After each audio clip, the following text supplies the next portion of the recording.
ጤና ይስጥልን ክቡራን ተመልካቾቻችን፣ ሲሳይ አጌና ከሉዓላዊ ሚዲያ ረቡዕ ነሐሴ 13 2018 ዓመተ ምህረት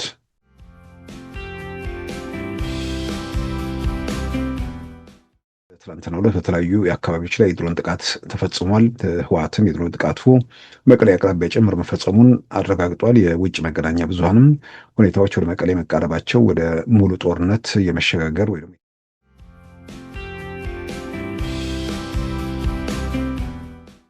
ጨፍነው መፍትሄ መፈለግ የለባቸውም። አይናቸውን መግለጥ አለባቸው። ህሊናቸውን መፍታት አለባቸው። የኤርትራ የውጭ ጉዳይ ሚኒስትር አቶ ኃይሌ ወልደተንሳይ፣ የኤርትራ መከላከያ ሚኒስትር የነበሩት አቶ ጴጥሮስ ሰለሞን ጨምሮ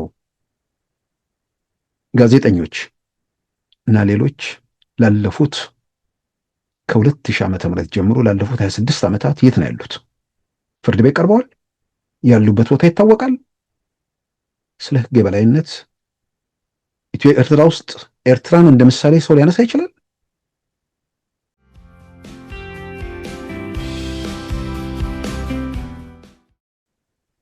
ማሰብ የማይችለው ህወሓት ገደልኩኝ ምናምን አለ፣ ፎከረ። ከዛ በኋላ ፎቶዎች ሲወጡ ኤአይ ነው አለ። ከዛ ደግሞ ሰዎች ስጋ ለብሰው የሻለቃ አዛዦች የሻምበል አዛዦች ጭምር አደባባይ ሲወጡ እዛ ጋር አንደበታቸው ተያዘ። ተስፋ ደኩት ወይ ደግሞ የሆነ ነገር ይላሉ ብዬ እነዚህ ሰዎችን ደግሞ ክሎን አድርገዋቸው ነበር ይሉ ነበር ብዬ ጠብቄ ነበር።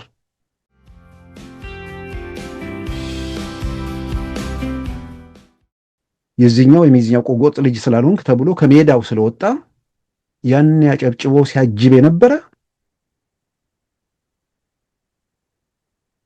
ሰዎቹ ምን እያሰቡ ነው የሚለውን ነገር እረፉ ሊላቸው ይገባል። ይሄ ያኔ አጨብጫቢ ብዙ ነበር።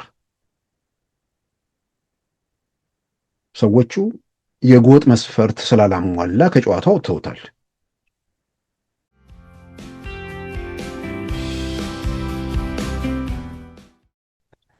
በዛሬ ፕሮግራማችን በእነዚህና በሌሎች ወቅታዊ ጉዳዮች ላይ ትኩረት አድርገናል። አሁን ወደ ዕለቱ ዜና እናመራለን። በኢትዮጵያ የጣሊያን አምባሳደር ከኢትዮጵያ መባረራቸው ተዘገበ። አምባሳደሩ በዲፕሎማሲያዊ ቋንቋ ፐርሰና ናን ግራታ ወይንም የማይፈለግ ሰው በሚል በተሾሙ በ10ኛ ወራቸው መባረራቸው የተገለጸ ሲሆን ይህ ዘገባ እስከተጠናቀረበት ጊዜ ድረስ የኢትዮጵያ መንግስትም ሆነ የጣሊያን መንግስት በጉዳዩ ላይ የሰጡት መግለጫ የለም። ከ10 ወራት በፊት በኢትዮጵያ የጣሊያን አምባሳደር ሆነው የተሾሙት ሴሳን ፋብሪዝ የኢትዮጵያ መንግስት ሀገሩን ለቀው እንዲወጡ በማሳሰቡ ሀገራቸው ጣሊያን መመለሳቸውን አፍሪካ ኤክስፕረስ የተባለ የጣሊያን ጋዜጣ በትላንትና ዕለት እንደ አውሮፓውያን አቆጣጠር ነሐሴ 18 2026 ዘግቧል። በትግራይ ክልል እየተሰነዘሩ ያሉት የድሮን ጥቃቶች ወደ መቀሌ ጭምር መሸጋገራቸው የኢትዮጵያ መንግስት ኃይሉን ወደ ውስጥ በጥልቀት ለማስገባት እየተዘጋጀ ለመሆኑ አመልካች ነው ሲል ዘአፍሪካን ሪፖርት ዘገበ። ትላንት ማክሰኞ ነሐሴ 12 2018 በመቀሌና በሌሎች የትግራይ አካባቢዎች የተፈጸመውን የድሮን ጥቃቶች መነሻ በማድረግ የቀደመውን የድሮን ጥቃቶች ያስታወሰው የፈረንሳዩ ዘአፍሪካን ሪፖርት በጥር ወር በእንጥጮ በግንቦት ወር ደግሞ በሽራሮ የድሮን ጥቃቶች እንደነበሩ በሪፖርቱ አካቷል። ሐምሌ 5 2018 በሸረሪና የተደረገውን ውጊያና ነሐሴ 4 2018 በራያ መረዋ ላይ የተፈጸመውን ጥቃት በመዘርዘር አሁን ጥቃቱ ወደ ክልሉ የፖለቲካ ማዕከል መቀሌ መሸጋገሩን አመልክቷል። የድሮን ጥቃቱ መቀጠሉና ወደ መቀሌ ጭምር መሸጋገሩ የኢትዮጵያ መንግስት በህወሓት ይዞታዎች ላይ በጥልቀት ለመግባት መዘጋጀቱን አመልካች ሊሆን ይችላል ሲል ተንትኗል። ይህ በእንዲህ እንዳለም በትግራይ በሴቶች ላይ የሚደርሰው ጥቃት ከፕሪቶሪያ የሰላም ስምምነት በኋላ መቀጠሉ ተገለጸ። የትግራይ ሴቶች ማህበርን በመጥቀስ ወጋታ ትላንት ማክሰኞ ነሐሴ 12 2018 እንደዘገበው በ2018 ዓ.ም ብቻ 33 ሴቶች ትግራይ ውስጥ ተገድለዋል። የትግራይ ሴቶች ማህበር ሰብሳቢ አበባ ኃይለስላሴ እንደገለጹት ከፕሪቶሪያ የሰላም ስምምነት በኋላ በትግራይ በሴቶች ላይ ጥቃቱ ቀጥሏል። ጥቃቱ በነማንና የት እንደተፈጸመ በሪፖርቱ ላይ በዝርዝር አልተመለከተም። በቀደሙት ዓመታት ከተገደሉት ውስጥ የ32 ዓመት ዕድሜ የነበራት ዘውዲቱ ገዳዮቿ የዕድሜ ልክ እስራት ከተፈረደባቸው በኋላ በቅርቡ በይግባኝ በነጻ መለቀቃቸውን ተከትሎ ትግራይ ውስጥ ቁጣ ተቀስቅሷል። ዓመታዊውን የአሸንዳ በዓል ጥቁር ልብስን ነው የምናከብረው የሚለውም ዘመቻ ቀጥሏል። ግድያውን ፈጽሞ ከተፈረደባቸውና በኋላም በይግባኝ ከተለቀቁት ሁለት ሰዎች አንዱና ዋነኛው ተጠርጣሪ የክልሉ ፖሊስ ምክትል ኮሚሽነር ኮሎኔል ገብረስላሴ ልጅ በመሆኑ ስልጣንን ተገን በማድረግ ማስረጃ ሰውሮ ልጃቸው እንዲፈታ አድርገዋል በሚል በኮሎኔሉ ላይም ተቃውሞ እየቀረበ ይገኛል። ሉዓላዊ ሚዲያን ይደግፉ። ስራዎቻችንን ለብዙ እንድናደርስ ሰብስክራይብ፣ ሼር፣ ላይክ በማድረግ ሉዓላዊ ሚዲያን ያጠናክሩ። እውነትን እንዘግባለን፣ ኢትዮጵያዊነትን እናቀነቅናለን። መድረኩ ግን ለሁሉም አመለካከት ክፍት መሆኑን እናረጋግጣለን። ሉዓላዊ ሚዲያ።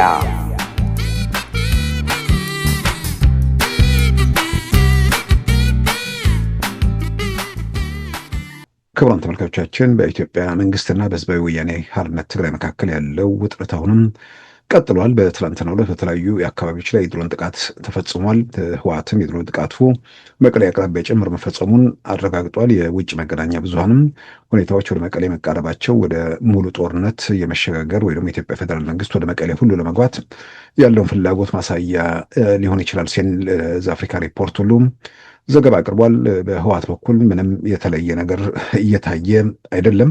እርግጥ ነው የአደባባይ ፉከራው የለም። የመገናኛ ብዙሃን ላይ እንደ ከዚህ ቀደሙ አይታዩም። ምናልባት የታየ ከፍተኛ ባለስልጣን ካለ የክልሉ ትምህርት ቢሮ ኃላፊ የሚባሉ ሰው ያው ከሐምሌ 12 ጀምሮ ሲነገር የነበረው ነገር ሪሳይክል እያደረጉ እሱን ሲናገሩ ትላንት በትግራይ መገናኛ ብዙሃን ተሰምቷል። ከዛ ውጭ ግን ባለስልጣናቱ የትና በሁኔታ ላይ እንዳሉ የሚታወቅ ነገር የለም። በትግራይ መገናኛ ብዙሃንን ለሆነ ጊዜ ያጣበቡ ሰዎች አሁን ብዙ ድምጻቸው እየተሰማ አይደለም። የኢትዮጵያ መንግስት ወደ መቀሌ አቅራቢያ እርምጃ ወደ መውሰድ መሄዱ በየትኛውም ጊዜና ሁኔታ በተመረጡ ኢላማዎች ላይ ተከታታይ ጥቃቶች ለመሰንዘር ያለው እቅድ ወይ ደግሞ ዝግጁት ምንም ጥያቄ ውስጥ የሚገባ ነገር አይመስለኝም። ዶክተር ደብረጽዮን ከአሜሪካው አምባሳደር እርቪንግ ምሲንጋ ጋር ከተወያዩ በኋላ በሌላ አይነት የፕሪቶሪያ ስምምነት ተስፋ አድርገው ነበር። ያ እንደማይሆን ባላሰቡትና ባልጠበቁበት ሁኔታ እዚህ ጣጣ ውስጥ መግባታቸውንም እንግዲህ መገንዘብ ችለናል። ስለዚህ በኢትዮጵያ መንግስት በኩል ሌላ አይነት ስምምነት የለም። ምዕራባውያኖችንም በኩል ደግሞ ከዚህ ውጭ ሌላ ስምምነት እንደማይኖር ግልጽ አድርገዋል። ስለዚህ ህወሓት አሁን ያለበት ሁኔታ የፕሪቶሪያ የሰላም ስምምነት በመቀበልና ባለመቀበል መካከል ነው። ስለዚህ በመቀበልና ባለመቀበል መካከል ማለት እንዴት ከዚህ ሂደት ውስጥ ከዚህ ጣጣ ውስጥ ይወጣል የሚለውን እንግዲህ የበለጠ እነሱ ማሰብ አለባቸው። ሌላውም ወገን ደግሞ ሰዎችን ይዘው ገደል እንዳይገቡ በተወሰነ ደረጃ የሆነ መውጫ መንገድ ማመላከት ከተቻለ እሱም ጥሩ ነው። የፕሪቶሪያ የሰላም ስምምነት መቀበል አለባችሁ። የኢትዮጵያ መንግስት ከዛ ውጭ ስምምነት የለም ብሏል።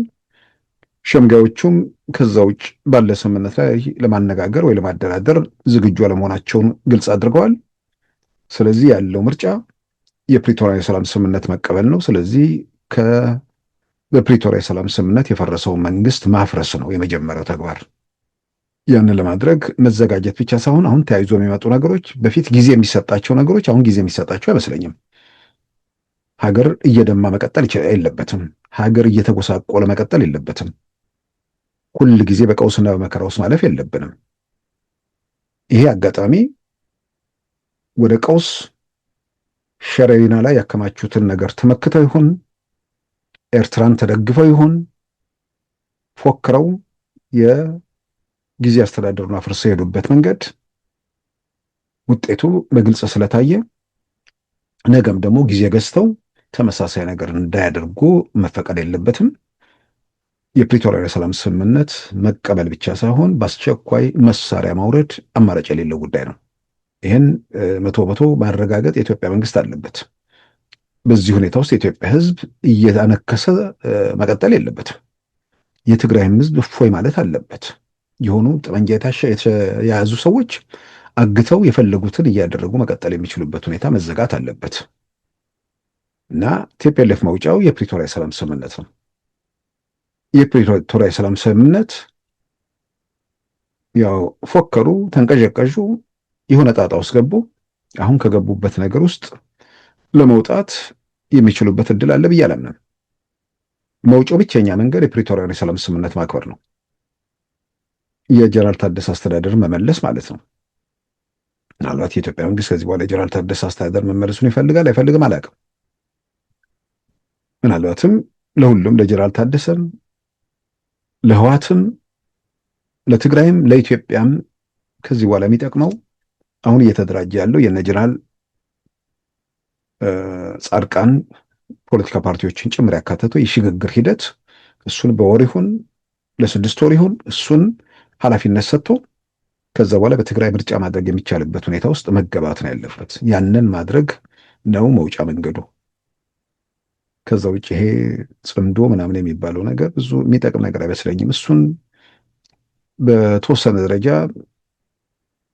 በሆነ ወቅት ላይ ግራ የተጋቡ ሰዎችን ተስፋ ለመስጣት ያገለግል ይሆናል። ከሸረሪና ከምናምን በኋላ ግን ጽምዶን በህይወት አለም በህይወት ቢኖር እንኳን በወጉ መራመድ ይችላል ወይ? ሀሳብ አቅም አላቸው ወይ? የማድረግ አቅም፣ የመወሰን የመፈጸም ችሎታ አላቸው ወይ? እንደዚህ የተነኳኮተውን ነገር ኤርትራ መንግስት ጦርነቱን አለቃለሁ ብለው አሁን ይህን ኃይል ተመክቶ የሆነ ነገር ሊያደርግ ይሞክራል ወይ? አይመስለኝም። በተለያየ መንገድ እንደምናየው እንደምንገመግመው በራስ ላይ ሞት ማወጅ ነው የሚሆነው። በተለያየ መንገድ እንደሰማነው የሸረሪና ነገር ብዙ ነገር ለውጧል። የኢትዮጵያን ዝግጅት ያው በተለያየ መንገድ ስንሰማ ኖረናል። ጥያቄ ውስጥ የማይገባ ነገር ነው። በየቀኑ በጀምድ በመርከብ 6 ወር ምናምን ቆይቶ እንዲመጣ አይደለም አሁን እየተደረገ የነበረው። በቀን 3-4 የጭነት በረራዎች ይራገፋሉ። መቼም ማዳበሪያና ስንዴ ይዘው አልመጡም። እንደዛም እንዳልሆነ ግልጽ ነበር። ከቱርክ መዲና ከምናምን በተለየ ቱርኩ ከቀጥታ ድሮኖቹ ከሚመረቱበት ነበር ሲነሳ የነበረው። በዝርዝር አቅርበነዋል ከዚህ ቀደም። በሁሉም ማሰልጠኛዎች የኢትዮጵያ የሀገር መከላከያ ሰራዊት በርካታ ወጣቶችን በከፍተኛ ቁጥር እያሰለጠነ ነው። በወታደራዊ አመራር ደረጃ የአመራር ስልጠና እየሰጠ ነው። በቴክኖሎጂ ረገድ የጦር መሳሪያ ወደ ማምረት ብቻ ሳይሆን አሁን ድሮኖቹ ኢትዮጵያ ውስጥ እየተመረቱ መሆናቸውን ከትላንት በስቲያ ፍራንስ ራዲዮ ኢንተርናሽናል የወጡ ዘገባዎችን መመልከት ነው። ድሮኖቹ እየተመረቱ ነው ኢትዮጵያ ውስጥ። ድሮን መጣያ ያለን ያሉት እንደ ቴፔልፎቹ ድሮኖቹ አየር ላይ ሆነው እየተንሸራሸሩባቸው ነው። መውጫና መግቢያ እያዩ የመጨረሻ ውሳኔ እስኪሰጥ ድረስ ደግሞ እየጠበቋቸውም ሊሆን ይችላል። ግን ቢያንስ የሆነ ቦታ ላይ ድብደባ የሚፈጸምበት ቦታ ላይ ጸረ ድሮኖቹ የት ሄዱ? ይህን ተረት ተረት ይሄ ለዘመኑ የማይመጥን ሐሳብና ዓላማ ይዘው የሚንቀሳቀሱ ሰዎች ይህንን ሁኔታ ቆም ብለው ማየት መመርመር ይገባቸው ነበር። ጸረ ድሮን አለን የሚል ነበር ፊሽካ በጣም የተረፋው። ግን ድሮኖቹ እየተንፈላሰሱ ነው። የፈለጉበት ቦታ ገብተው ይመታሉ። የፈለጉበት ቦታ ላይ ሆነው ደግሞ 24 ሰዓታት አየር ላይ ሆነው ቁልቁል በየአቅጣጫው ይገመግማሉ። ከሌ ቤት ገባ፣ ከሌ ቤት ወጣ። ምናልባት በዛ ደረጃ ግለሰብ ሰውን ማንነቱን የሚያስለይ ሁኔታ በዛ ደረጃ ይታያል አይመስለኝም። ምናልባት ከዚህ ቀደም ቢንላደንን ፓኪስታን ውስጥ ለመግደል በወሰኑበት ወቅት ቅኝት ሲደረግ የነበረው በቁመናው ነው። ርዝመቱን፣ ሁኔታው ምናምን ያንን ነው ብዙ ጊዜ እና ፊቱ ምናምን ለመለየት የሚቻል ነገር በዛ ደረጃ ምናልባት ቢንላደን ከተገደለ ራሱ ረዥም ጊዜ ሆኗል እና ከዛ በኋላ ደግሞ ቴክኖሎጂዎች እየረቀቁ ይመጣሉ። ስለዚህ ከዛም አልፎ ምናልባት ፊቱ ላይ ያለ ጠባሳ አለ የለም ብሎ ሁሉ መለየት የሚችልበት ሁኔታም ደርሶ ይሆናል። በየጊዜው የኤአይ ዘመን ስለሆነ ብዙ ነገሮች እየረቀቁ ነው እና ቢያንስ ሰብሰብ ብለው ሲሄዱም ተሽሎክሎኮ ሲያልፉም በዛ ደረጃ ከላይ ሆኖ ይቃኛሉ። በየቀኑ ያዩዋቸዋል፣ ይገመግሟቸዋል። ድሮኖቹ ከላይ ያሉ ድሮኖቹን ቢሾፍቱ ሆነው ያዘዙት ሰዎች ደግሞ ቢሾፍቱ ሆነው ቁጭ ብለው አዲስ አበባ ቁጭ ብለው ባህር ዳር እንደዚህ ቁጭ ብለው ይቃኛሉ። ማን ምን እያደረገ ነው የሚለውን ነገር እንትን ይላሉ። ስለዚህ በዚህ ደረጃ ያንን እያደረገ ብቻ ሳይሆን ድሮን የሚያመርት መሆኑ እየተገለጸ ባለበት ጸረ ድሮን አለኝ የሚል በመጀመሪያ ልክ እነዛ ፋኖቹ ቧንቧ ገጣጥመው ሮኬት ሰራን እንዳሉት አይነት ነገር ነው የሚሆነው። በዚህ ዘመን ጸረ ድሮን ምን ትርጉም አለው ራሱ ቢኖራቸው? ድሮኖቹ እኮ አጥፍቶ ጠፊዎች ሆነዋል። ብዙዎቹ ሄደው ተኩሰው አጥፍተው እዛው መጥፋት። እስከዚህ ድረስ እንኳን በበቂ ዝግጅት በበቂ ነገር ራስን ሳያዘጋጁ ዝም ብሎ ሲፎክሩ የነበሩ ሰዎች በለመዱበትም እንዋጋለን በሚሉበትም መንገድ ደግሞ ያው የተወሰደው እርምጃና የተከተለው ውጤት ግልጽ ነው።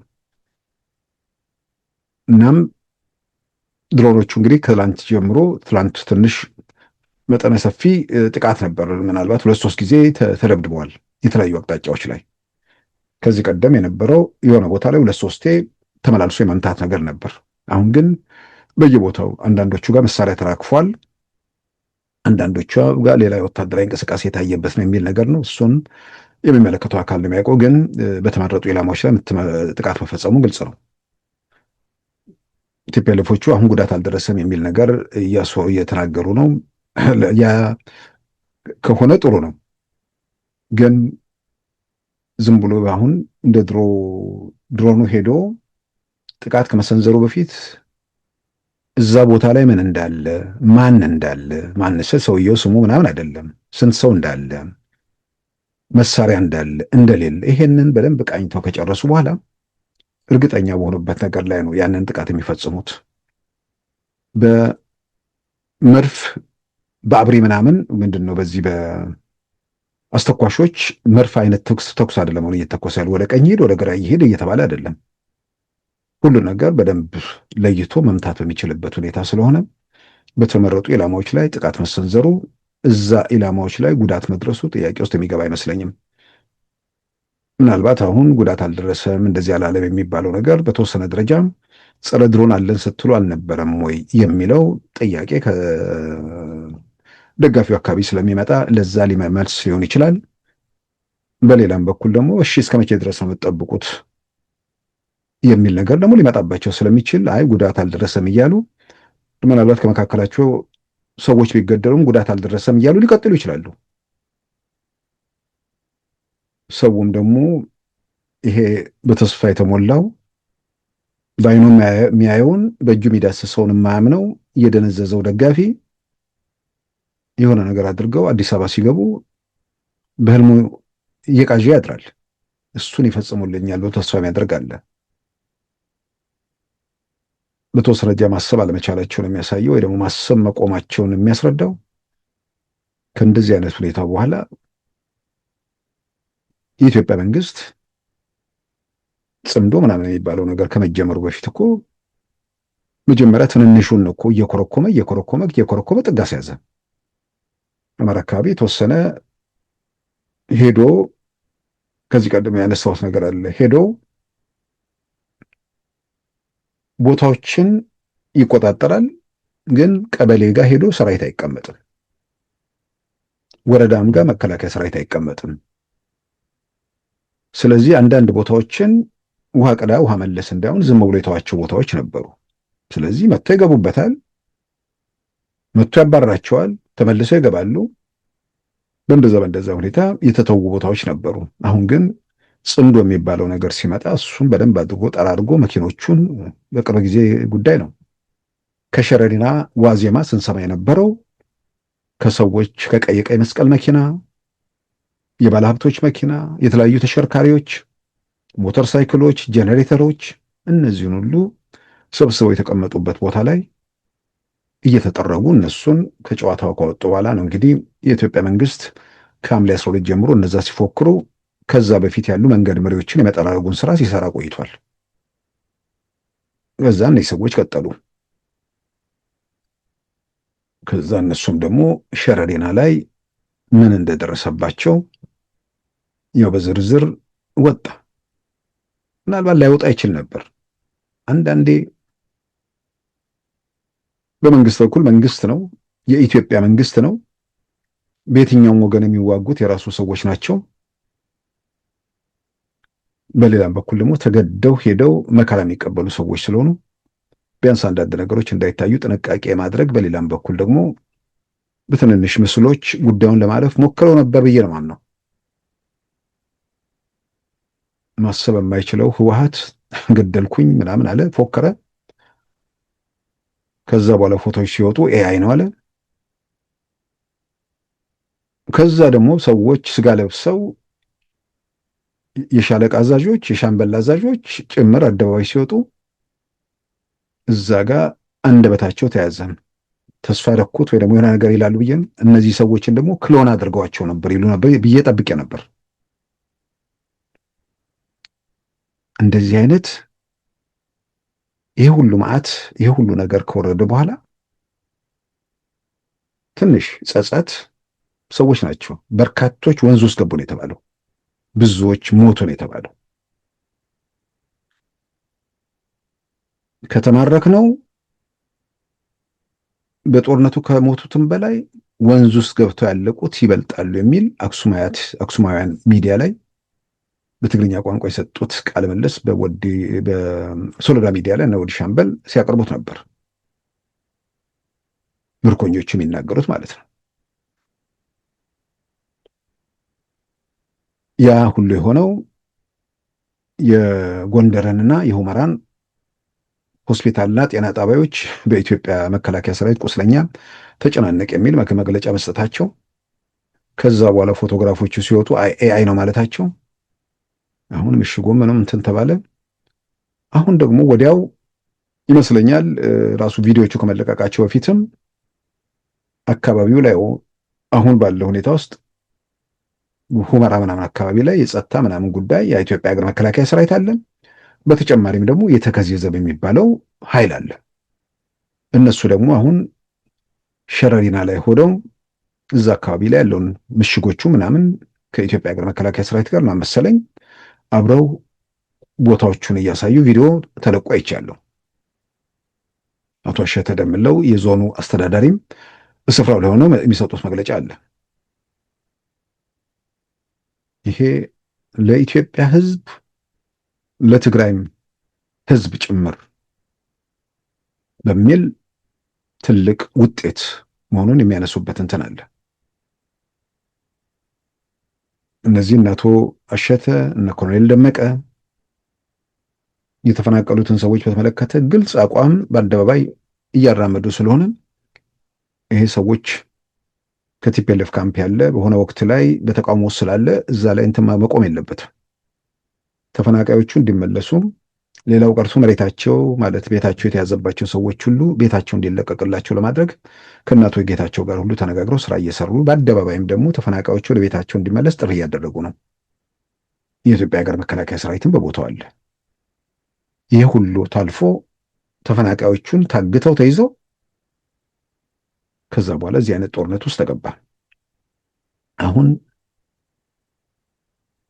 10 ቀናት ምናምን ታገሱና ምን ነው መግለጫ ወጥቶ ተደጋጋሚ መግለጫ። ድሮን ሲደበደቡ ለዓለም አቀፉ ማህበረሰብ ይላሉ፣ ሸረሪና ላይ ሲመቱ ለዓለም አቀፉ ማህበረሰብ ይላሉ። ስለዚህ የዓለም አቀፍ ማህበረሰብ የሚሉት ነገር ቢጠብቁ የለም። ብንመታም ብንመታም ዜና እንሆናለን ብለው ነበር ማለት ዓለም አቀፍ ትኩረት እንስባለን ብለው ነበር ማለት ነው። በዛ ደረጃ የተንቀሳቀሱት። ስለዚህ በየትኛውም ወገን ዝም ሲባሉ ነው እንግዲህ የአሜሪካው አምባሳደር ጋር ወደ መደወል ሄዱት።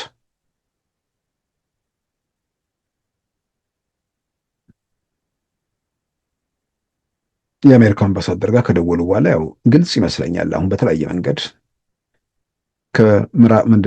ከሸምጋዮቹም ከኢትዮጵያ መንግስት ከሁሉም የሚጠበቀው አንድ ነገር ብቻ ነው፣ የፕሪቶሪያ ሰላም ስምምነት መከበር ነው። በሻዕቢያ ታዝለህም በማን ተደግፈህም የምትለውጠው ነገር የለም። መረበሽ ትችላለህ፣ የምትለውጠው ነገር ግን በኢትዮጵያ ምድር የለም። ሻዕቢያም ሱዳንን ተጨምሮ በኢትዮጵያ ውስጥ መለወጥ የሚችሉት ነገር የለም። መረበሽ ግን ይችላሉ። የረብሻው መጠን ከፍ ዝቅ ሊል ይችላል፣ በተሳትፏቸው መጠን ማለት ነው። ህብረተሰቡ ግን በእነዚህ ሰዎች የታሰረው ተቀፍድዶ የተያዘው የሆነ ወቅት ላይ በዚህ ሁኔታ መቀጠል ስለሌለበት መፈታት አለበት። ወንጀል እየፈጸሙ ወንጀል የፈጸሙትን በነፃ እየለቀቁ ወንጀል የፈጸሙትን የለቀቁት ወይም ያስለቀቁት የፖሊስ አዛዥ ልጃቸውን ስልጣናቸውን ተጠቅመው ከእስር ቤት ነፃ ያደረጉት በአደባባይ ወጥተው የሚፎክሩበት ይህ ሁሉ ብዙ ርቀት የሚሄድ አይመስለኝም። የሆነ ቦታ ላይ ይበቃል። ከዚያ ዙሪት ለመውጣት ብዙ ጊዜ የሆነ ኃይል ከተደፈነ አስቸጋሪ ነው ብዬ አምናለሁ። ከተደፈኑት ውስጥ የተከፈተላቸው ካለ ምናልባት እነሱ በዛ ደረጃ የሚያስተካክሉት፣ የሚለውጡት፣ የሚያሻሽሉት ነገር ካለ በዚህ ረገድ የራስን ሚና የራሳቸውን አስተዋጽኦ እዛ ሆነው ቢያደርጉ ጥሩ ነው። ነገር ግን ከዚህ በኋላ ሁኔታዎች እየጨመሩ ሊሄዱ እንደሚችሉ ምንም የሚያጠራጥር ነገር አይመስለኝም። ምልክቶቹም የሚያሳዩት ያንን ነው። የኤርትራ መንግስት ሚና ምን ይሆናል? የኤርትራ መንግስት ሚና ጦርነቱ ወደ አስመራ ወይስ መቀሌ ላይ ይቆማል የሚለውን ከዛ በኋላ የሚወስነው ነገር ነው። በማናቸው መመዘኛ ዝም ብዬ ማለት ዝም ብሎ ይሄ ይቀላል የውሃ መንገድ ይሆናል እያልኩ አይደለም። ነገር ግን በእርግጠኝነት በጣም በእርግጠኝነት ኤርትራ ውስጥ ሁኔታዎች ግልብጥብጣቸው ይወጣል። እሱን መጠራጠር የሚቻል ነገር አይመስለኝም። ያለው ሁኔታ ያለው ነገር በደንብ የሚታወቅ ነገር ስለሆነ ማለት ነው። ህወሓትን በዚህ ሁኔታ የትግራይ ህዝብ ታስሮ በዚህ አይነት ሁኔታ በህወሓት ቁጥጥር ስር ሆኖ በግድ እየተመለመለ በግድ ለሱዳን እየተሸጠ እንደዛ ሊቀጥል አይችልም። ስለዚህ ይሄ ነገር ማብቃት ስላለበት የኢትዮጵያ መንግስት ይህን ነገር ለመቁረጥ መንቀሳቀሱ የሚጠበቅ ነው። ይህን ኃይል ማዳን እችላለሁ ብሎ የኤርትራ መንግስት ከገባ ያው የተከመሩ ፋይሎች በአንድ ጊዜ ወደ እንትን ውስጥ ይገባሉ፣ ወደ አደባባይ ይወጣሉ። ፋይሎቹ በመልካቸው መልስ እንዲያገኙ ደግሞ ስራዎች ይሰራሉ። ያ ካልሆነ የማይድነውን ሊነሳ በማይችልበት ደረጃ የተደፈጠጠውን ኃይል አተርፏለሁ ከሚል ይልቅ ከኢትዮጵያ ጋር በውይይት በንግግር ችግሩን እፈታለሁ ብሎ የኤርትራ መንግስት ከወሰነ ዕዳው ገብስ ነው። በአጭር ጊዜ ሁሉ ነገር መልስ ያገኛል። በትናንትናው ዕለት ከኤርትራ ጋር ተያይዞ ፎሬን ፖሊሲ ጆርናል እና ዲደብሊው እንግሊዝኛው ሁለት ኤርትራን የተመለከተ ሪፖርት አወጥተው ነበርና ያ ሪፖርት በዜናም በእንትንም ተመልክቼው ስለነበር የኤርትራ መንግስት ደጋፊዎች አካባቢ አስቆጥቷቸዋል። እርግጥ ነው የሚያስቆጣም ነው። ራሱ ዲደብሊው እና ፎሬን ፖሊሲ ጆርናል ላይ ሲወጣም የኤርትራ መንግስት ተቆጥቷል። በኤምባሲው በኩል መግለጫ ስለወጣ ማለት ነው። እዛ ውስጥ የሚዘረዘሩ ዝባንግዚንኪው ምናምን አይደለም ያበሳጫቸው። ከፕሬዚዳንት ኢሳያስ በኋላ ያለው ሁኔታ ሀገሩ ይታወካል የሚለው አናዷቸዋል ወይ ደግሞ አሳስቧቸዋል። ካሳሰበ ጥሩ ነው። ያሳስበው አካል መፍትሄ ፍለጋ ውስጥ ይገባል ማለት ነው።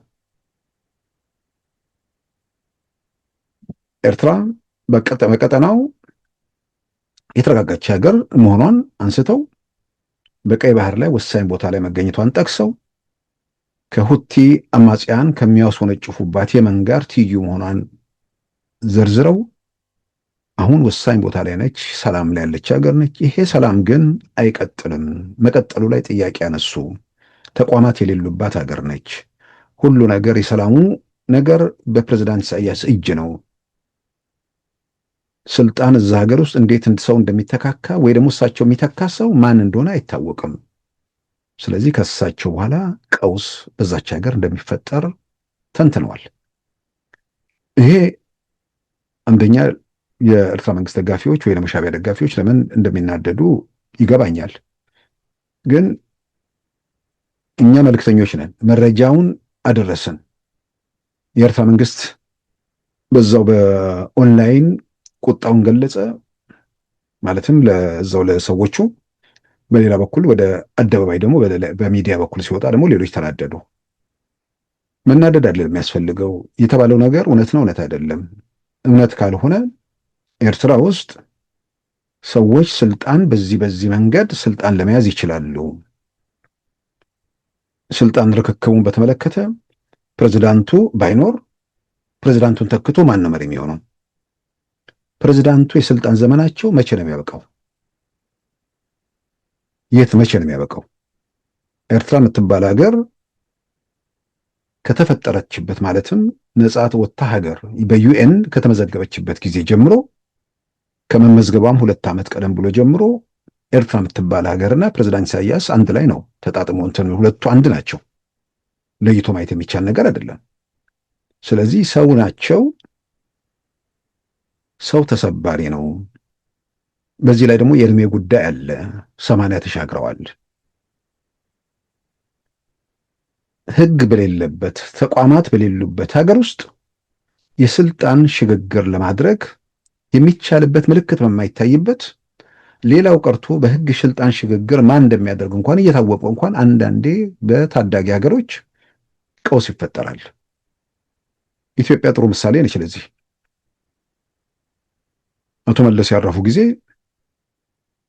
የነበረው ውጥንቅጥ አሁን ሰዎች ወደኋላ ላያስታውሱ ይችላሉ።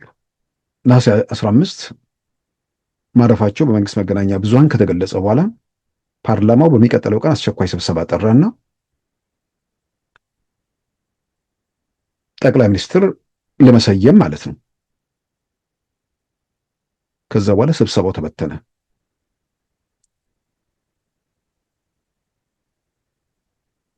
ተሻገረ ማለት ነው። ለምን ተሻገረ? እንዴት ተሻገረ? አልተሰማም በወቅቱ። እየቆየ እየዋለ እያደረ ሲመጣ ስብሰባው ላይ ፓርላማ ስብሰባ ላይ ጭምር እና አቶ ስብሃት ነጋ ጭምር ገቡ። እየተጓተተ መጨረሻ ላይ መስከረም ላይ ፓርላማው ሲሰበሰብ ይሰየማል ተባለ። አስቸኳይ ፓርላማው ተጠርቶ ነበር። የፓርላማው የሥራ ዘመን አብቅቶ ማለት የሥራ ዘመን ሳይሆን የሥራ ዓመቱ አብቅቶ ከልጅ ያሉበት ተጠርተው ነበር ስብሰባ የተቀመጡት።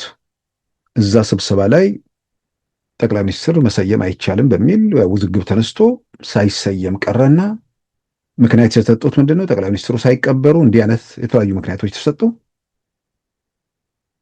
በኋላ በአደባባይ መግለጫ ምንድን ነው? ፓርላማው በአዲሱ ዓመት በ2013 መስከረም ላይ ስራ ሲጀምር ይሰጥን ይላሉ ተባለ። በመሃል ላይ ደግሞ ሄዱና ምን እንደተፈጠረ አይታወቅም። ፓርላማው ሊሰበሰብ ስራ ዘመኑን ለመጀመር 20 ምናምን ቀን ሲቀረው ድንገት ፓርላማው እንዲሰበሰብ ተደረገና ደግሞ ጠቅላይ ሚኒስትር ኃይለማርያም ተመረጡ። ይሄን ማነሳው በህግ ማን ምክትል ማን እከሌ ቢሞት እከሌን ማን ይተካዋል የሚለው በግልጽ በተቀመጠበት ህግ ባለበት ሁኔታ ውስጥ የሚፈጠሩ ክፍተቶች አሉ። በነገራችን ላይ የኢትዮጵያ የህግ ባለሙያዎች ብዙ ጊዜ የሚያነሱት ነው። ከዚህ ቀደምም አንስተውናል በየመድረኩ። ኢትዮጵያ ውስጥ ምክትል ጠቅላይ ሚኒስትሩ በሌለበት ምክትል ጠቅላይ ሚኒስትሩ ስልጣኑ ቢለቅ፣ ለምሳሌ አቶ መለስ እንደሞቱት የዛን ጊዜ ማን ነው ሀገሪቱን የሚመራው የሚል ክርክር ተነስቶ ነበር። አስታውሳለሁ። አቶ መለስ አርፈዋል ወይስ አላረፉም በሚል አቶ ስብሃት ነጋን ቃለ ምልልስ አድርጌላቸው ነበር። በነገራችን ላይ ለሚዲያ ብዙ ጊዜ እንትን አይሉ ክፍት ናቸው ማለት ይቻላል። እና የዛሬ 14 ዓመት አካባቢ ማለት ነው አቶ መለስ እነሱ አልሞቱም ይላሉ። በእኛ በኩል በተለያዩ ባገኘናቸው መረጃዎች አቶ መለስ አርፈዋል የሚል መረጃ አውጥተን ያን በተመለከተ እየመጡ ያስተባብሉ ነበር የመንግስት ባለስልጣናት። ከዛ አቶ ስብሃት ጋር ደውዬ ነበር። በወቅቱ አሉ የሉም ከሚለው ባሻገር አጭር ነው። አንዱ ጉዳይ የነበረው በውይይቱ እንትናችን ወቅት ማንም ይተካቸው አልኩኝ። ኃይለማርያም አሉ። እሱማ በህገ መንግስቱ መሰረት እንደዛ አይደለም። ህገ መንግስቱ ላይ በተጻፈው መሰረት ጠቅላይ ሚኒስትሩ ባለበት ነው ምክትል ጠቅላይ ሚኒስትሩ ስልጣን የሚኖረው። ማለትም ጠቅላይ ሚኒስትሩ ዴሊጌት ሲያደርገው ጠቅላይ ሚኒስትሩ የሆነ ቦታ ሄዶ አንተ እሱን ተከተህ ትሰራለህ። ጠቅላይ ሚኒስትሩ ከሌለ ግን ምክትል ጠቅላይ ሚኒስትሩ ስልጣን አይኖረውም። የሱ ስልጣን የተመረኮዘው በፓርላማው ላይ ሳይሆን የሱ ስልጣን የተመረኮዘው በጠቅላይ ሚኒስትሩ ላይ ነው። ጠቅላይ ሚኒስትሩ ከሌለ ምክትል ጠቅላይ ሚኒስትሩ ስልጣን የለውም የሚል የህግ ባለሙያዎች ክርክር ነበር። ያንን በተመለከተም በወቅቱ አንስቼላቸው እሳቸው እንግዲህ በተከራከሩት መጠን ተከራክረዋል። ጠቅላይ ሚኒስትር መለስ ዜናዊ እንግዲህ ወደ 60-70 ቀን እያለፈ ነው ከመድረክ ከጠፉና በአሁኑ ሰዓት ሀገሪቱን የሚመራው ማን ነው? ኢህአዴግ ድርጅቱ ነው፣ ገዢው ፓርቲ ነው። ግን ግለሰብ አሁን ለምሳሌ ጠቅላይ ሚኒስትር መለስ የኢትዮጵያ ጦር ኃይሎች ጠቅላይ አዛዥ ናቸው። ያንን ቦታ ማን ነው ያዘው? አሁን ተክቶ ይዘዋል እኮ ኃይለማርያም ከትናንትና መረቀ ለአርሚ ንግግር ሲያደርግ ነበር። አሁን ኮንስቲቱሽን አለ ተክቶ ይሰራል ይላል። ተክቶ ይሰራል ኮንስቲቱሽን ብለዋል ሳይሆን ተክቶም እየፈጸመ ነው ያለው። ተክቶ መስራት የጦር ኃይሎች ጠቅላይ አዛዥነቱን ይጨምራል። ተክቶ ማለት ተክቶ ነው። አቶ ስብሐት እንግዲህ የህግ ባለሙያዎች ጠቅላይ ሚኒስትሩ በሌለበት ጊዜ ተጠሪነቱ ለጠቅላይ ሚኒስትሩ ሆኖ እኮ ነው የሚለው፣ ለፓርላማው ተጠሪ አይልም። አይ ተጠሪነቱ ተክቶ ካለ ያው ተጠሪነቱ ለፓርላማ ይሆናል ነው። ህገ መንግስቱ ላይ እንደዛ ይላል። እንዲህ አሁን ባለሙያዎቹ ሲናገሩም እንዳነበብነውም ምክትል ጠቅላይ ሚኒስትሩ ተጠሪነቱ ለጠቅላይ ሚኒስትሩ ነው የሚለው። ምንም የሚመሰለው ኮሌክቲቭሊ ካቢኔው በሙሉ ኢንክሉዲንግ ፕራይም ሚኒስተር ተጠሪነቱ ለፓርላማ ነው የቦዲ ያን ከተካ እሱም እንደመለስ ተጠሪነቱ ለፓርላማ ነው። ዋናው ነገር ጉዳያችን ኤርትራ ነው። ኤርትራ ውስጥ ፎሬን ፖሊሲ ጆርናልም ዲደብሊውም በእነዚህ ላይ የወጣው ሰላም ያለባት ሀገር ነች፣ ሰላሟ ግን በፕሬዝዳንት ኢሳይያስ ላይ የተመረኮዘ ነው፣ ተቋማት የሌሉበት ሀገር ነው፣ 80 ዓመታቸው ነው፣ እርሳቸው በሆነ መንገድ ስልጣን ቢለቁ ይሄ አለ የሚባለው ሰላም ይታወካል ነው። ስልጣን እንዴት እንደሚይዝ በተጻፈበት ስርዓት ውስጥ እንኳን እንዲህ አይነት ውዝግብ ተፈጥሯል። በሌላም ሀገር በርካታ ምሳሌዎች አሉ። ስልጣን እንዴት እንደሚያዝ ህግ ባልተጻፈበት በኤርትራ ውስጥ ህገ መንግስት በሌለበት ሀገር ውስጥ ፕሬዝዳንቱ እድሜያቸው 80 በተሻገረበት ሁኔታ ውስጥ እንዲህ አይነት ነገር ቢፈጠር ምንድን ነው የሚደረገው የሚለውን በአደባባይ ጥያቄው ሲመጣ ቆም ብሎ ማሰብ ነው። ማሰብ የሚከለከል አይመስለኝም።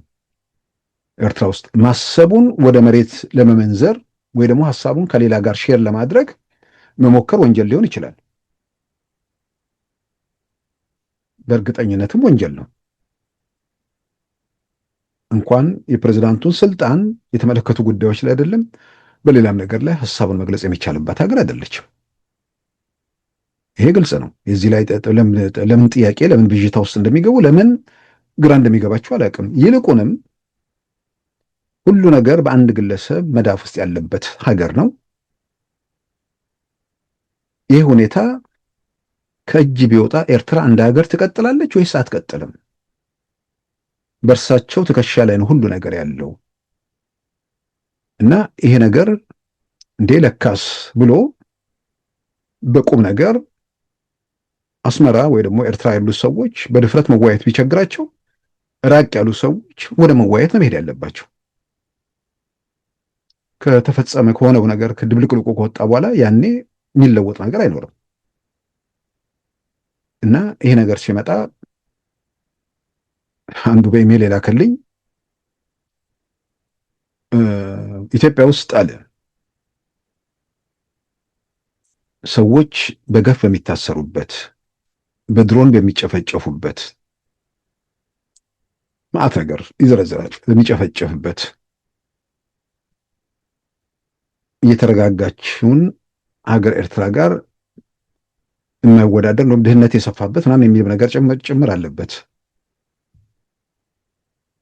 እንግዲህ እኔ አንዳንድ ነገር በፊት የሚገርመኝ ነገር ነበር፣ አሁን ብዙ ነገር አይገርመኝም። እውነት ለመናገር እኔ ብቻ ሳልሆን ብዙ ሰዎች መገረም አቁመዋል ብዬ አምናለሁ። ድሮ ሰው በሚታይና በሚዳሰስ ነገር ላይ ልዩነት ይፈጥራል ብዬ አላምንም ነበር።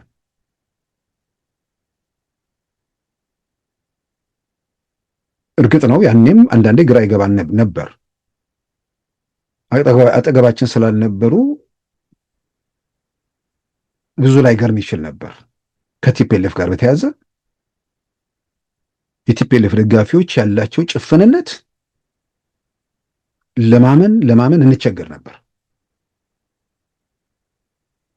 ለካ በዙር ወረርሽኙ ሁሉም ጋር ሲገባ ለካ በዚህ በብሔር በዘር በሰፈር ሰዎች በእነዚህ ደዌዎች ከተያዙ አይናቸውም ሕሊናቸውም ሁሉ ነገር እንደሚዘጋ ባለፉት ዓመታት የበለጠ አረጋገጠ።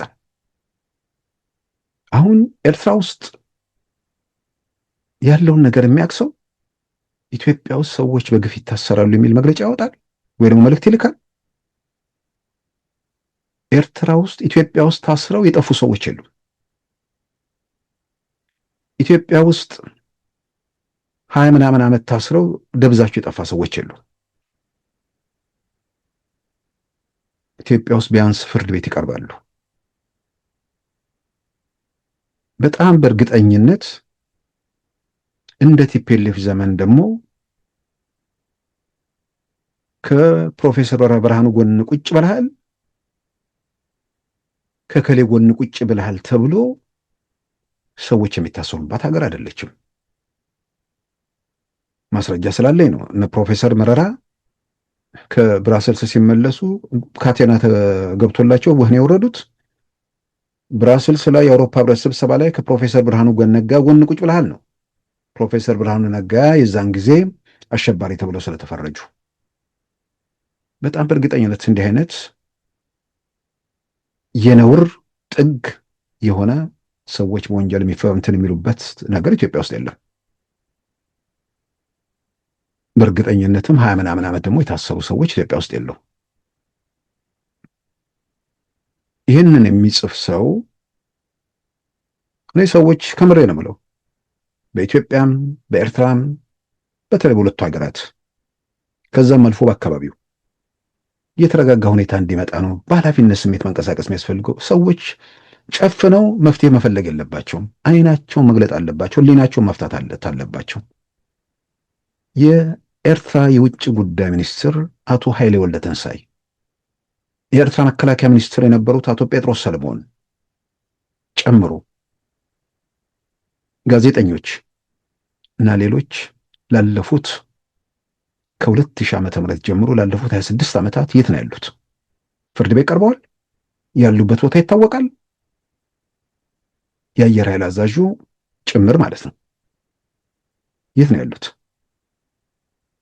እስር ቤት ከፊሉ አልሞቱም፣ ከፊሉ እስር ቤት አይናቸውን አላጡም።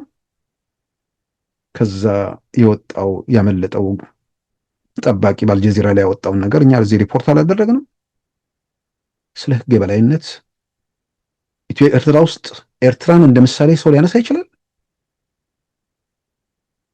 የትላንት የፎሬን ፖሊሲ ሪፖርት ላይ እኮ በዓለም ላይ አፈና የነገሰባቸው ሀገራት የመጨረሻው የምትበልጠው ኤርትራ የምትበልጥ አንድ ብቸኛ ሀገር ሰሜን ኮሪያ ብቻ ነች።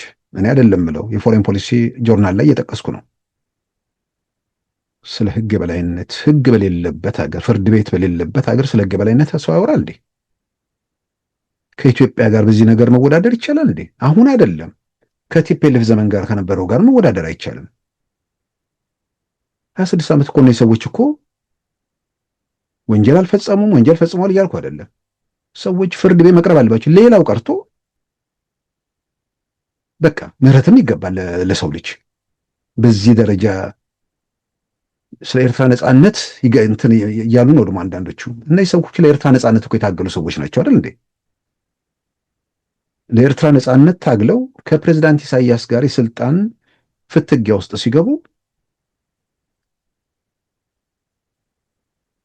26 ዓመት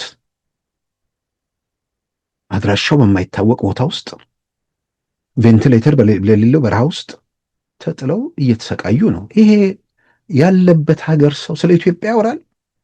ኢትዮጵያ ለጥያቄ ያነሳል? ሰዎች ናቸው መግለጽ ነው ያለባቸው።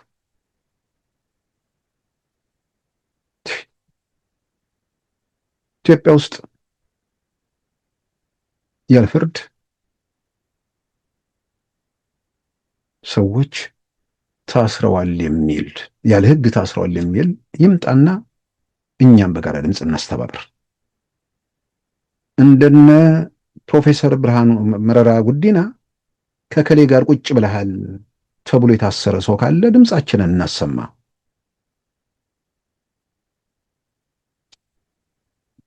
ማነጻጸሪያው ደግሞ ፕሬዝዳንቱ ላይ ልዩነት የፈጠሩ ወይ ደግሞ ከፕሬዝዳንቱ ጋር ቅራኔ ውስጥ የገቡ ሰዎች አድራሻቸው ጠፍቶ 26 ዓመት ከምድር በታች ሲታሰሩ፣ ኢትዮጵያ ውስጥ የፖለቲካ ልዩነት የፈጠሩ ሰዎች ከጠቅላይ ሚኒስትሩ ጋር እኩል ጀምረው የፖለቲካ ልዩነት የፈጠሩት በሰላም ነው ከሂደቱ የወጡት። አቶ ለማ ምንድነው ህብረ ብሔር ድርጅት ገና ነው፣ ስለዚህ እንደ ኦሮሞ ተደራጅተን መቀጠል አለብን አሉ። የሀሳብ ልዩነት ተፈጠረ። ይሄንንም ልዩነታቸውን በአደባባይ ተናገሩ። የታሰረም ወይ ደግሞ ሌላ ነገር የተደረገ የለም። አቶ ገዱ አንዳርጋቸው ጠቅላይ ሚኒስትር አብይንን ከስልጣን ለመገልበጥ እንቅስቃሴ ማድረጋቸውን በአደባባይ አመኑ። ሊገለብጠው የተንቀሳቀሰን ሰው ማክሲመም የተደረገው ነገር ከስልጣን ማባረር ነው። ፓርላማ ወንበራቸውን እንኳን አላጡም። በልዩነት ሰዎች ምድር ውስጥ ተቀብረው ያሉበትን ሀገርና በልዩነት በነጻነት የሚንቀሳቀሱባትን ኢትዮጵያ ሰዎች አላስፈላጊ ንጽጽር ውስጥ መግባት ጥሩ አይደለም።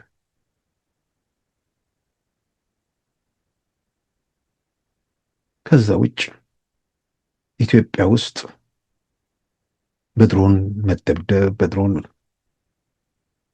እሱን አንዳንዴ ስንት ጊዜ እንደምንናገር ግራ ይገባኛል። ያመፀብህ ኃይል ካለ በክላሽ ስለተኮሰ በክላሽ አትመታው። ዘመኑ ቴክኖሎጂው ፈቅዶ የወታደርህን በትንሽ በትልቁ መሞት ስለሌለበት ሀገር ሊጠብቅ ሀገር ሊያጸና የገባ ወታደር በየትንንሹ በየሸለቆ ሄዶ ማለቅ ስለሌለበት ያንን ለመከላከል አስፈላጊ የሆነውን ያለውን ኃይል ሁሉ ይጠቀማል። ያ የሚወስደው እርምጃ ሰላማውያን ንጹሐን ላይ እንዳይፈጸም ማክሲመም የሆነ ጥንቃቄ ማድረግ አለበት። ከምንም በላይ እንዲህ አይነት ሁኔታ ውስጥ እንዳይገባ ጥያቄው ግን መንግስት ማስተናገድ አለበት። ጥያቄያቸው ምንድን ነው? የቢሊዮን ብር ጥያቄ ሆኖ ቀጥሏል። የማይታወቀው ጥያቄ ማለት ነው። ምንድን ነው ጥያቄያቸው?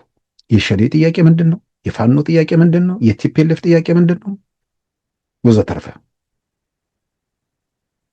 ከምንም በላይ ደግሞ እነዚሁ ጥያቄያቸው የማይታወቁ ሰዎች ግን በጥያቄያችሁን እስቲ እየተኮሳችሁ መናገር ካልቻላችሁ ጠረጴዛ ጋር ስትመጡ ማውራት ከቻላችሁ እንነጋገር የሚል ነገር ደግሞ በአደባባይ ጥሪ የሚያቀርብ መንግስት ነው። እንነጋገር እያለ ነው። እንነጋገር ከማለት በላይ ምንድን ነው አንድ መንግስት ማድረግ ያለበት?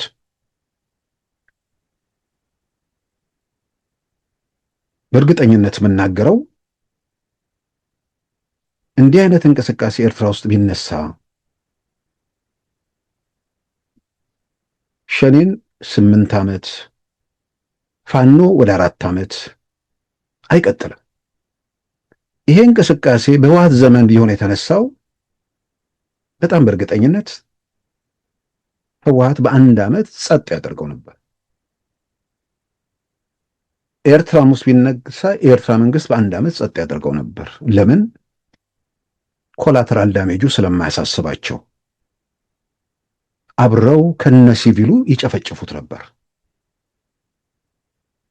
በስልጣናቸው የመጣን ነገር መጨፍለቅ ነው፣ መንደር ነው ምናምን የሚባል ነገር የለም። ስለዚህ ድሮን የሚባለውን ነገር ዘመኑ ፈቀደና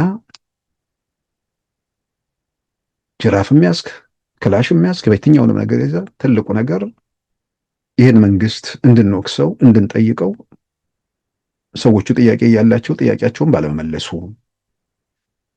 እንደራደር እያሉ አልደራደርም የሚል ነገር ቢያመጣ ያኔ እንዲያንን ነገር እናነሳለን።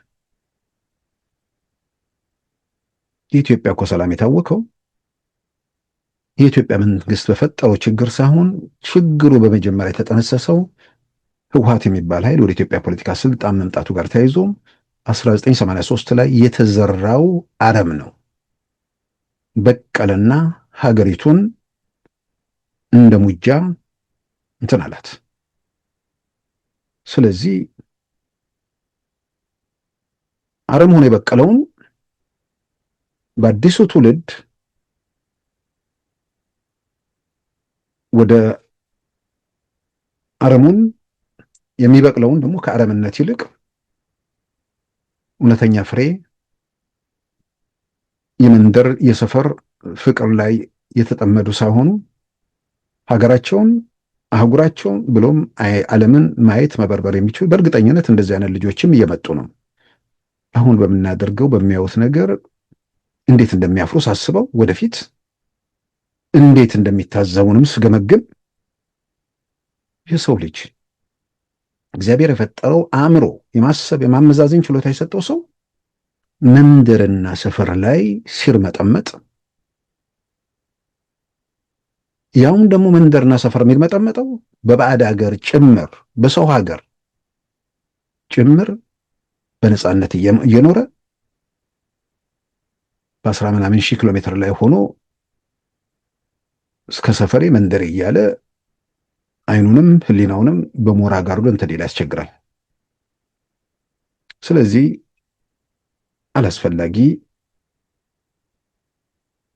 መከራከሪያ ወይ ደግሞ ጥያቄ ከማምጣት የሆኑ ነገሮች ሲነሱ ሰዎች አንዳንዴ ብቻ ሲታሰብ ወይ ግራ ይገባ ይሆናል። ከጓደኛ ጋር ማውራት እርግጥ ኤርትራ አካባቢ እንዲህ አይነት ችግር እንዳለ ሰማለሁ። እርስ በርስ ለማውራትም አንዳንዴ የሚፈሩ ሰዎች አሉ። እንደዛ ነው የምንረዳው። ምክንያቱም ወይ ሲሄዱ ይታሰራሉ። አሁን በሆነ አጋጣሚ ወደዛ ሀገር ሄዶ ስለታሰረ ሰው አንድ ወዳጄ እያጫወተኝ ነበር። በጣም ቶፕ የሚባል ቦታ ውስጥ ስላለ ሰው ነው። ከነ ቤተሰቡ ሄደ ለጉብኝት፣ እስር ቤት አስገቡት። ያውም የሆነ ፖለቲካ ምናምን የሚባል ነገር ውስጥ ምናምን የሌለ በትልቅ ተቋም ውስጥ የሚሰራ ሰው ነው አሉ፣ ኤርትራዊ። ከዛ የሀገሩ መንግስት ያለበት ሀገር መንግስት ለምን ድምፁን አያሰማም ሲባል አይ እንደዚህ አይነት መንግስታትን ምንም የምታመጣው ነገር የለም፣ ሲበቃቸው ነው መልቀቅ ያለባቸው። ስለዚህ እንደዚህ ሰዎች ሲያወሩ ምን ሲሉ መረጃ የሚያቀብሉ ሊኖሩ ይችላሉ። ሰው እየተፈራራ ሊሆን ይችላል። በእርግጠኝነት በኢትዮጵያ ውስጥ በወያኔም ዘመን ሰዎች ውጭ ሆነው በነፃነት ያወሩ ነበር። እርግጥ ነው ሰልፍ መውጣት የሚፈሩ ነበሩ። እርግጥ ነው የሀገር ጉዳይ አሳስቧቸው ስብሰባ አዳራሽ ገብተው አስተዋጽኦ እያደረጉ ነገር ግን ቪዲዮ እንዳይቀረስ የሚከላከሉ ነበሩ፣ ወደ ሀገር ቤት መሄድ ስለሚፈልጉ። ነገር ግን አወራ ምናምን ተብሎ ያኔም ቢሆን በዚህ ደረጃ እንትን የለም። እርግጥ ነው አክቲቭ የሆኑ ሰዎች ቤተሰብ ድረስ ይሄዳሉ። ሰዎቹ ምንም በሚዲያ ውስጥ ወይም በሌላ ምናምን ሳይኖሩ የሚታወቁ ሰዎች ስለሆኑ ብቻ ቤተሰቦቻቸው ላይ ሚስት ላይ ምናምን ያደረጓቸው ነገሮች አሉ። አንዳንዴ እኮ ነውር ከኤርትራ ውስጥ ካለው ነገር ይሻላል እንጂ በወያኔም ነገር እኮ መንገድ ዘመን እኮ የነበረው ሰዎች አሁን መለስ ብለው እኮ ቢያዩት አሁን የት እንዳሉ እኮ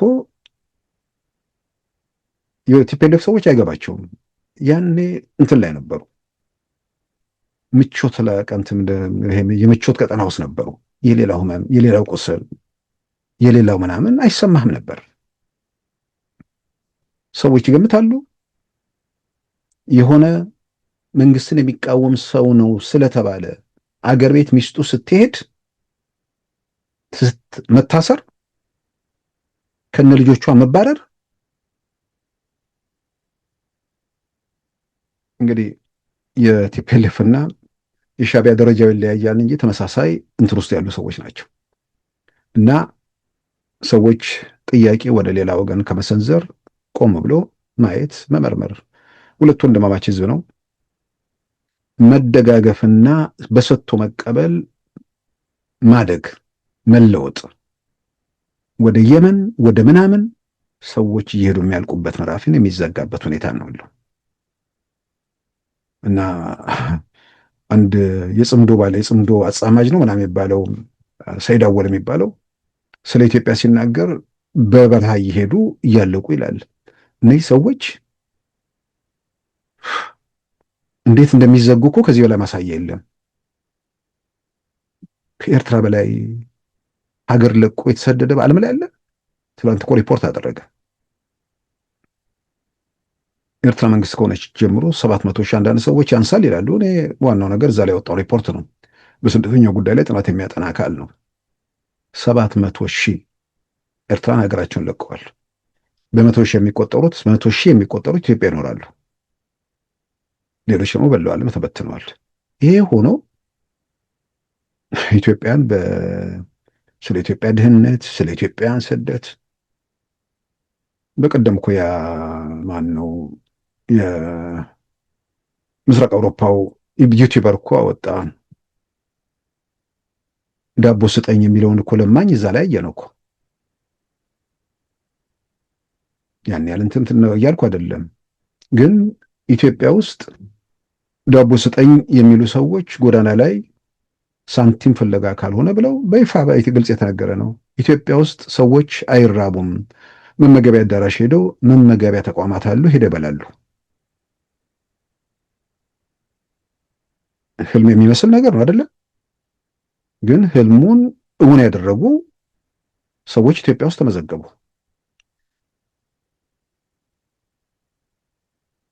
ይህን እውን ካደረጉት የአዲስ አበባ መስተዳድር ከንቲባ በአደባባይ ወደ ጎዳና ምግብ ፍለጋ የሚያስወጣ ነገር የለም። ይህንን ያሉት ትክክል ካልሆነ ምግብ ፈልጌ ጠይቄ ለመብላት ሄጄ ተከለከልኩ የሚል ሰው ካለ እኛም ድምጻችን እናስተባብራለን። ሲያስቡት እኮ በቀደሙት ጊዜያት እኮ ተአምር የሚመስሉ ነገሮች ናቸው አይደል? ኢትዮጵያ ውስጥ ስለ ኢትዮጵያ ድህነት አንዳንድ የሻዕቢያ ደጋፊዎች አታውሩ። ኢትዮጵያ ውስጥ ልጆች ትምህርት ቤት መንግስት ልብስ ይገዛላቸዋል፣ መንግስት ቀለብ ይሰፍርላቸዋል፣ ቁርስና ምሳ ይበላሉ። ያለችው ኢትዮጵያችን ነች።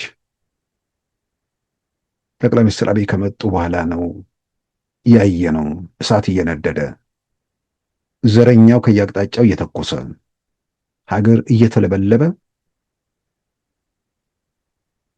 በአንድ እጅ ማጨድ በአንድ እጅ ዲሞፍተር ተይዞ ስራ እየተሰራ ነው። እና ሰዎች ከሆነ ሰርክል ወጣ ብለው ምን እየተካሄደ ነው ብለው በቋሚ በብሶትና በጩኸት ያለውን የዩቲዩብና የፌስቡክ ነገር ወጣ ብለው ምን እየተከናወነ ነው በኢትዮጵያ፣ በቀጠናው፣ በዓለም ላይ እንደሱ እያሉ ነገሮችን ማየት፣ መመርመሩ፣ መፈተሹ ይጠቅማል። ትልቁ ነገር ሁለት ጎረቤት ወንድም የሆነ ህዝብ ነው። በፖለቲካ መሪዎች ስልጣንን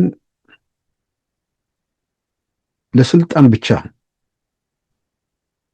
ተግባር ላይ በሚያውሉ ሰዎች በሚፈጠር ችግር ሁል ጊዜም በጠላትነት እየተያዩ እየተቆራቆሱ በጠላትነት እየተወነጃጀሉ መቀጠል የሚጠቅም ነገር አይደለም። ስለዚህ ቆም ብሎ የትኛውም ኢትዮጵያዊም ኤርትራዊም በውጭም በአገር ቤትም ያለው ከዚህ አዙሪት ውስጥ እንዴት እንውጣ? በኢትዮጵያና በኤርትራ መካከል የሚያወዛግቡ ጉዳዮች ምንድን ናቸው? ኢትዮጵያ ምን ትፈልጋለች? ኤርትራ ምን ትፈልጋለች? አንደኛው ለሌላው መስጠት የሚያጣው ነገር አለ ወይ? ዘላቂ ሰላም የሚረጋገጠው እንዴት ነው? እዚህ ላይ ጊዜ ወስዶ ማሰብ፣ ለመፍትሄ መንቀሳቀስ ጠቃሚ ነው ብዬ አምናለሁ። በመጨረሻም ከእስክንድር ነጋ ጋር ተያይዞ የሚወጡ መረጃዎችን በተመለከተ አንዳንድ ሰዎችም ጠይቃችሁኛል። አስቀድሜም እንትን ልለው የፈለግኩት ነው። ነገር ግን መረጃው በሚወጣበት ወቅት ወዲያው እንትን አእምሮ ላይ ያቃጨለው ነገር የሆነ ነገር ያሰበ አካል አለ ብዬ ደመደምኩኝ። ምክንያቱም ዝም ብሎ እንደ ድንገት በተባራሪ አይደለም ያን ነገር የሚገለጸው። ስለዚህ በተለያየ መንገድ በርቅም በቅርበትም ለማጣራት በሚችለው ሁሉ ሞክሬያለሁ። ያው እዛ ካምፕ ውስጥ ስላልሆንኩ በዝርዝር የማውቀው ነገር ባይኖርም የሚባለው ሐሰት ነው። ነገር ግን ዓላማ አለው ብዬ አምናለሁ። ዓላማው ምንድን ነው? ይሄንን ለመፈጸም የሚያስቡ ሰዎች አሉ። ቢሆን ሪያክሽኑ ምንድን ነው እያሉ እየለኩበት ነው። ይህንን ደጋፊዎች በተለያየ መንገድ ሰዎችን የሆነ ወቅት ላይ ደግፋ ጨብጭበ ተመቶ ሲወጣ ወይ ደግሞ የክፍለ ሀገር ልጅ ስላልሆንክ የዚህኛው የሚዚኛው ቆጎጥ ልጅ ስላልሆንክ ተብሎ ከሜዳው ስለወጣ ያን ያጨብጭቦ ሲያጅብ የነበረ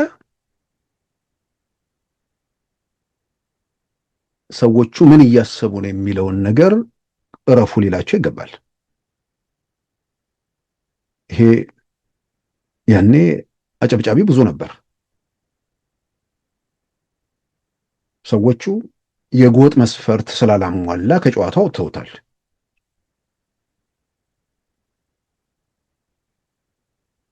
ይውጣ ያውጣ እሱ ራሱ ጉዳይ ነው። ችግር ከፈጠሩት አንዱ ነው ብዬ እኔ ማመን ሰው ነኝ።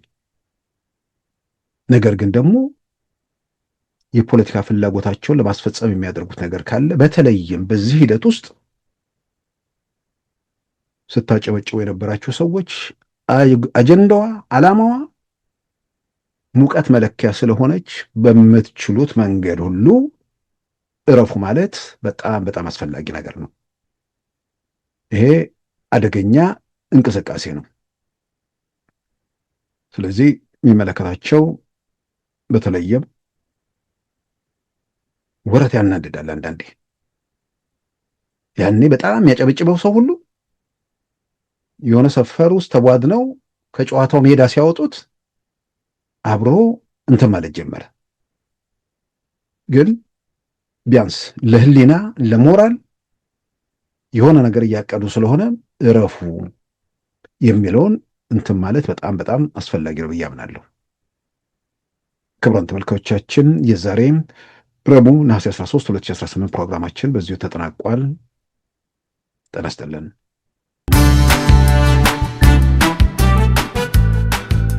ሉዓላዊ ሚዲያን ይደግፉ። ስራዎቻችንን ለብዙ እንድናደርስ ሰብስክራይብ፣ ሼር፣ ላይክ በማድረግ ሉዓላዊ ሚዲያን ያጠናክሩ። እውነትን እንዘግባለን፣ ኢትዮጵያዊነትን እናቀነቅናለን። መድረኩ ግን ለሁሉም አመለካከት ክፍት መሆኑን እናረጋግጣለን። ሉዓላዊ ሚዲያ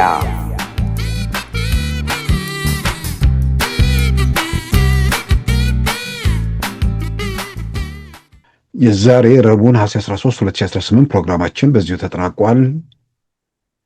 ጤና ይስጥልን።